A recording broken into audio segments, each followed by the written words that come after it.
Oh, what's up sa inyo mga kabayan? Meron na naman tayo ditong pag-uusapan. Nakikita nyo mga kabayan ha. Yang nasa monitor natin mga kabayan, walang iba yan kundi si Romualdez at itong apat na congressman mga kabayan. Kita ninyo, napakaraming pera mga kabayan. Nakalagay sa maleta. Ha? Oh, yan mga kabayan. Siguro totoo nga yung sinasabi mga kabayan, no? Na talagang merong bigayan na 150 million. Hindi ko mga kabayan sinasabing yan yung pera na yan ha. Baka lang. Baka tayo madamay din yan sa mga sinasabing fake news. Kaya baka lang hindi tayo sigurado mga kabayan. Pero tanggala naman mga kabayan. Para saan kaya itong ano na to? Itong pera na to mga kabayan na napakarami, 'di ba? Nakalagay sa lamesa at nakalagay sa sa maleta mga kabayan. Kumakalat yan ngayon sa social media. Pero anyway mga kabayan, ipakikita ko muna sa inyo etong mga crooks no na pumirma mga kabayan. Itong mga crooks na pumirma dyan sa impeachment ng ating Vice Presidente para hindi nyo makalimutan mga kabayan ang mga pagmumukha nitong mga crooks na to dyan sa inyo mga distrito mga kabayan. Kasi alam ninyo, diba? Napakatindi mga kabayan. Nagkakaroon ng kumbagay, diba? Inikot mga kabayan kung sino yung mga pipirma. Inikutan nila yan at kinausap na kailangan mong pumirma. May nagpapatotoo nga mga kabayan isang congressman mamaya pakikita ko rin sa inyo na talagang hinaharas at inuperan mga kabayan ng pera para na sa ganun mga kabayan pumirma din dyan sa impeachment ng Vice Presidente. O pakita ko muna sa inyo mga kabayan, napakarami nito. Ito yung na-post na natin mga kabayan sa ating dyan sa ating YouTube mga kabayan sa short video. So ito mga kabayan, no? Tingnan ninyo mga pangalan na yan. Tandaan ninyo mga mukha na yan mga kabayan. O yan, diba? Napakarami nila. At yan ay nakalagay na diyan. No? I-slow nyo na lang mga kabayan pagka na-play nyo ang video na to para mabasa ninyo yung mga pangalan at matandaan ninyo yung mga mukha ng mga congressman na yan. O yan, diba? Gusto ko lang ipakita sa inyo para nang sa ganon mga kabayan makilala ninyo itong mga congressman na nasa distrito ninyo na pumabor. Yung iba dito mga kabayan mga pakita no ng suporta noon kay BP Sara no talagang meron pa nga dito na inaanak yung anak niya na congressman. Kita ninyo? O ayan mga kabayan, napakarami nila no, 'di ba? At for sure mga kabayan, kaya siguro may pagtitipon dito baka gawa niyan mga kabayan, baka gawa niyang napakaraming pera na yan, 'di ba? Hindi natin sure no. At ito pa mga kabayan, papakikita ko rin sa inyo yung isang congressman. Ito yung isang congressman mga kabayan na ayan, nagsasabi dito sa ating distrito, nakakampi ko lahat ng mga narito ay lahat ay ano to mga kabayan taga Batangas itong congressman na to dyan kay Luistro. Tinanggal, tinakot, dinaras para lamang maputulan ang bagwis sila ni Abu at tumatras sa pagkandidato bilang kongresista ng ating distrito.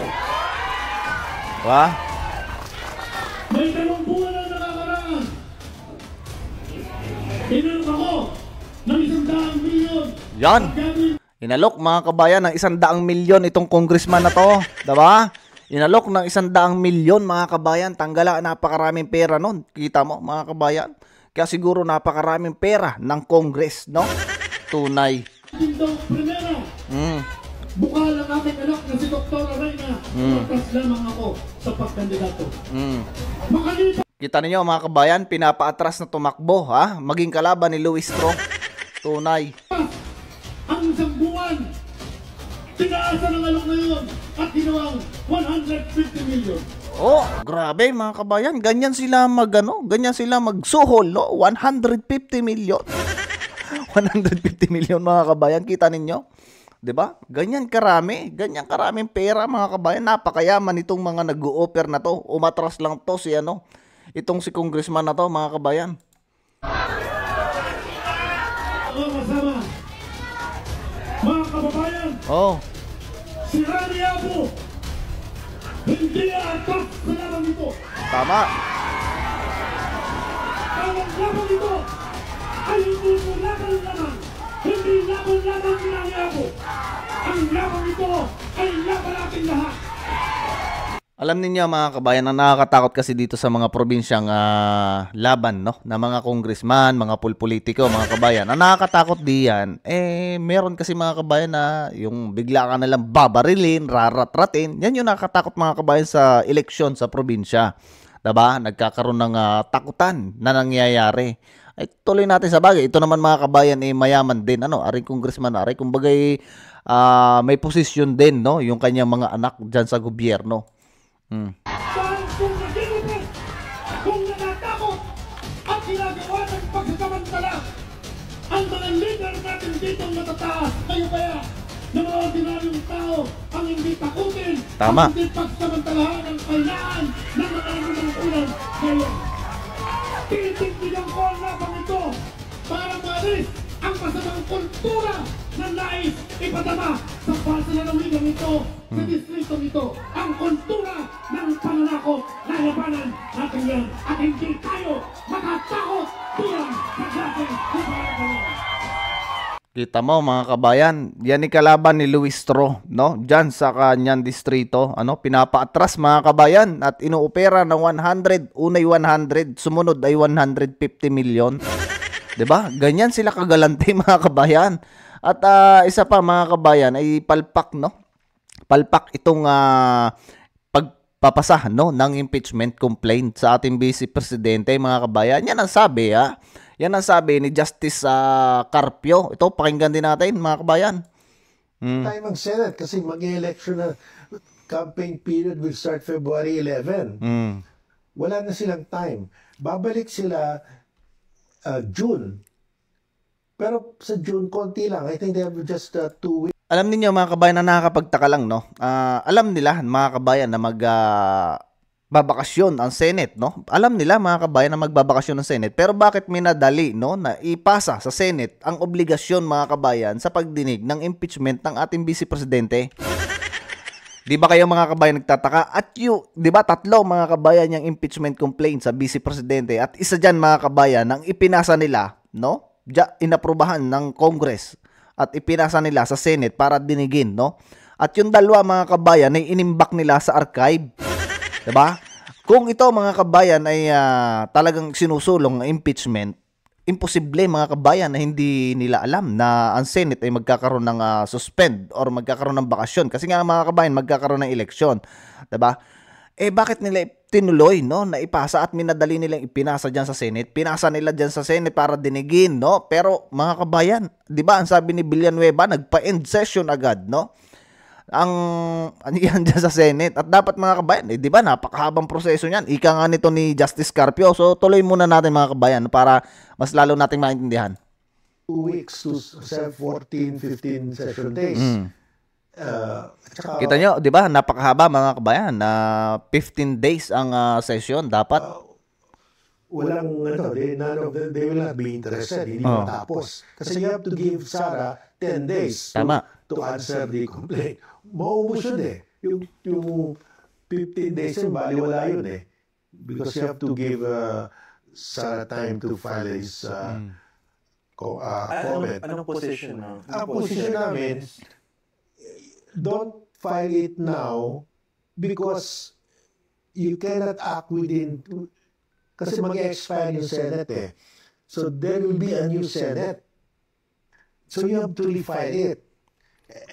Start from zero. Oo, mag-start ng zero. Sabihin ng Sara, expired na yung Senate. Tama. So, they have to start all over again.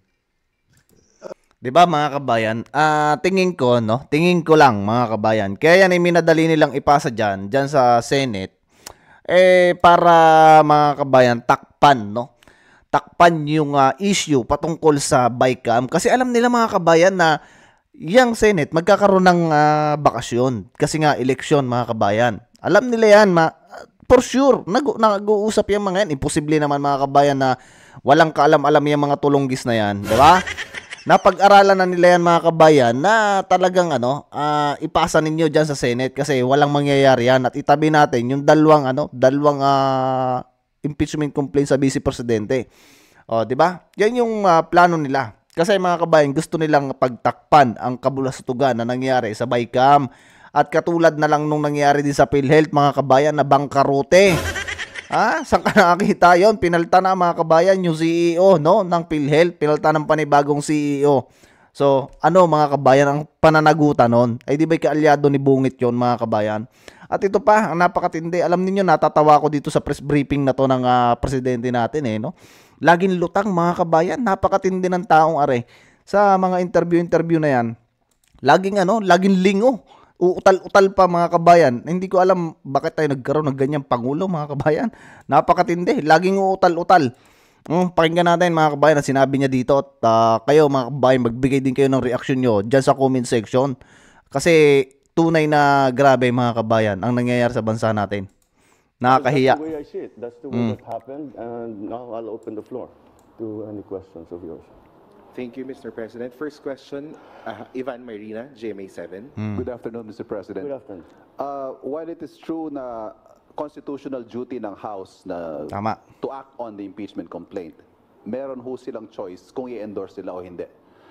Diretsuhin ko na po yung tanong, did you have a hand in this impeachment? No, the executive cannot have a hand in the impeachment. Walang role ang executive sa impeachment. Kita mo, mga kabayan, napakasinungaling ng tao na yan. Napakasinungaling. Bakit noon, mga kabayan, nagpautos siya na wag nang ituloy ang impeachment sa Vice Presidente kung walang role, mga kabayan, ang executive, di ba? Napakasinungaling ng matandang ari, mga kabayan. Ito ni Bungit. Grabe. Of course. Did we discuss it with the Speaker? Did we discuss it with the other congressmen? Of course.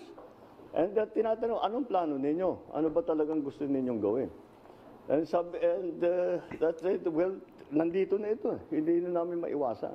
Mga kabayan, dito, pinakikita lang na talaga nito at pinatututuhanan niya, mga kabayan, yung sinasabi na weak leader siya. Napaka-weak leader, mga kabayan, ng taong are.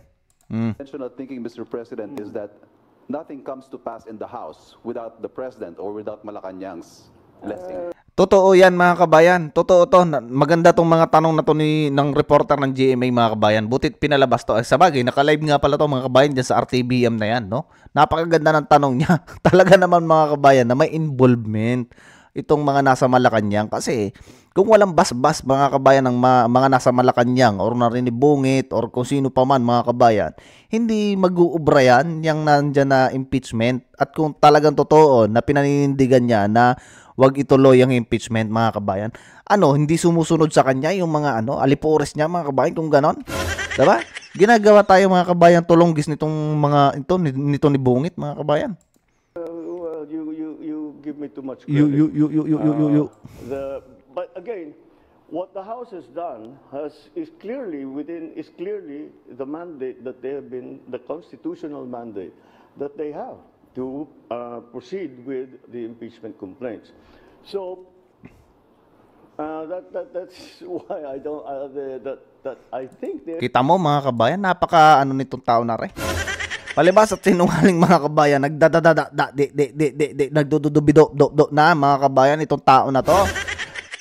My God, Tanggala. I hate trucks. Kita mo, mga kabayan, ito ang ating Pangulo. Nakakahiya, mga kabayan. Headline, no? Ang balita na naman ng impeachment. Headline na naman, mga kabayan, ng Pilipinas sa international news. Abay, nakakahiya talaga, mga kabayan, ang nangyayari sa bansa natin. Lalong gumugulo dahil sa pamumuno ng taong are. Just following the procedure. Punot dulo nito, na-transmit nila ang impeachment complaints sa upper house. One last point from my end, Mr. President. Kapansin-pansin na unang pumirma sa endorsement ng anak ninyo. Did he seek your advice on this, and what did you tell him? Of course, he did. Of course, he did. Kasi, alam niya, mga kabayan, nag-usap-usap yung mga yan, imposible. Naku, mga kabayan, ginagawa tayong utu-utu na rin mga nandiyan sa gobyerno. Imposible, mga kabayan, na hindi alam, no? Napag-usapan yan. Kita nyo, di ba, no? Nagpatawag ng meeting, mga kabayan, itong mga to. Nagpatawag dyan sa Senate, nagpatawag ng mga Congress, nagsabi, ano ba yan? Dinner snacks, diba? Mga ganon, mga kabayan, yung mga padali na mga are. Pero ang totoo niya, napag-usapan nila yan, napag-meetingan nila kung paano i-atake, no? O kung paano nila may impeach ang Vice Presidente. Pero Ang totoo niyan mga kabayan, talagang dinidestroy nila ang mga Duterte. Yun mga kabayan, para na sa ganon, wala mga kabayang maging kalaban, no? Sa darating na 2028, yan talagang purpose niyan mga kabayan, i-destroy ang mga kalaban nila, i-destroy ang mga Duterte mga kabayan. Pero yung impeachment kasi na yan mga kabayan, kung talagang prior nila dyan ay i-impeach ang Vice Presidente, hindi nila isusulong yan sa Senate kung ganyan mga kabayan na i-impeach talaga nila. Isipin niyo mga kabayan, isusulong nila ay alam nila magbi-break ang Senate. 'Di ba? Sino niloloko ng mga tulunggis na to mga kabayan? Ang purpose niyan, sirain ang Vice Presidente, no mga kabayan? Kasi pagdating mga kabayan sa Senate, kung makikita ninyo, napakarami diyan mga kabayan ay against sa impeachment, kahit nga itong kapatid ni Bungit mga kabayan, 'di ba? Pinangangalandakan niya na siya ay best friend, no, ni BP Sara. At isa din yan sa against mga kabayan sa impeachment. Kasi nga mga kabayan, gugulo ang bansa natin, napakagulo na ngayon. Malaking epekto yan mga kabayan pagka natuloy ang impeachment na yan. Kasi unang-una, mga investor, syempre, ikaw, investor ka, papasok ka dyan na alam mo na napakagulo ng politika sa bansa na yan. Paano mag-growth yung business kung ganyan mga kabayan na napakagulo ng mga namumuno, diba? It's very simple, but I told him. And he said, you know, mukhang magpipirmahan na. Ito si Bungit mga kabayan, napakahilig niya ano ba yan mga kabayan? Umuurong ba ang dila nito? Diba? Umuurong siguro mga kabayan dila nito. Dati naman mga kabayan, ito yung senador, hindi naman to ganito kahit nung congressman. Ngayon lang siguro mga kabayan, umepekto, no? Yung mga pinaggagawa niya, kaya ganyan siguro mga kabayan na laging uutal-utal. What's your opinion what I should do? And I told him, I said, the process is begun. It has, parang batas yan eh. When you're in the legislature, when you file a bill, okay, House Bill number 1, 2, 3, etc. Pag file mo niyan, that bill takes a life of its own. Kahit anong gawin ng congressman na nag-file o senador na nag-file, kahit ayaw niya yung mga changes na magagawin doon sa kanyang bill, wala na siyang magagawa. Because the bill is going through the process as it should. And part of that process will be amendments, etc., additions, all that.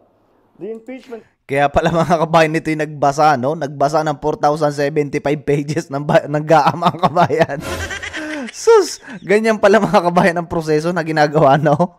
Basahin mo yung 4,075 pages. Kaya ito mga kabayan, laglag ang eyebags. Napakasinungaling talaga ng taong area. Once it has been filed, there is a procedure that needs to be followed already. So sabi ko, andyan tayo, sabi ko kay Kong Sandro, sabi ko sa kanya, the process has already begun. So, it's your duty now to support that process.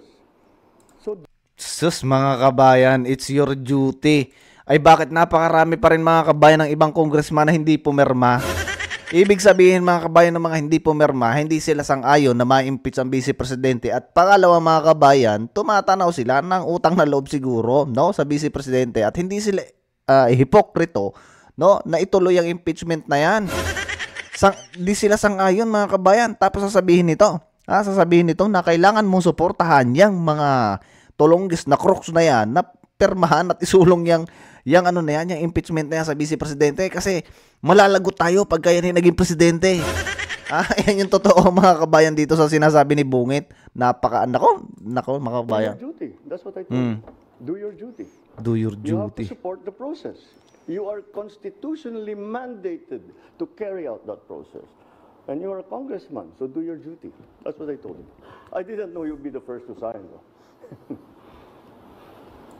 Kitang-kita mo mga kabayan ang kahipokrituhan ng tao na to no? Kitang-kita mo ang kahipokrituhan ng tao na to mga kabayan. Nako, nakakapagsisi talaga mga kabayan at ang putaragis na naiboto ko pa. Naikampanya ko pa yan mga kabayan sa aking mga kamag-anakan. Buwisit na tao yan. Maricel Halili, News 5. So, ayan mga kabayan, hanggang doon lang yung ating kukuning video dito sa RTBM na to mga kabayan. At napakaganda kasi mga kabayan ng tanong ng reporter na to ng GMA, no? At ito, no, napakatindi mga kabayan ng nangyayari na ngayon sa gobyerno. At syempre mga kabayan, kung gusto ninyo, no? Kung gusto natin mga kabayan na maging matino ang gobyerno, alisin natin mga kabayan yung mga politiko na nandyan, na naghahari-harian mga kabayan. Kita ninyo, yung mga nandiyan sa Congress, mga namo talaga mga kabayan. Sabi nga ni Abante, hindi yun mura mga kabayan, nanyo. Ito, dapat ipalit natin mga kabayan yung mga congressman na matitino. 'Di ba? Yung hindi nadadala mga kabayan sa suhol, no? Hindi nadadala sa milyon-milyon na ayuda. 'Di ba? Yun yung ating ilagay mga kabayan, kilalanin natin, at dapat yung matatalino mga kabayan pagdating sa batas, hindi yung mga ganyang politiko na naging congressman dahil mga kabayan malakas or kilala sa kanilang lugar. Dapat hindi ganon mga kabayan ang iluklok natin.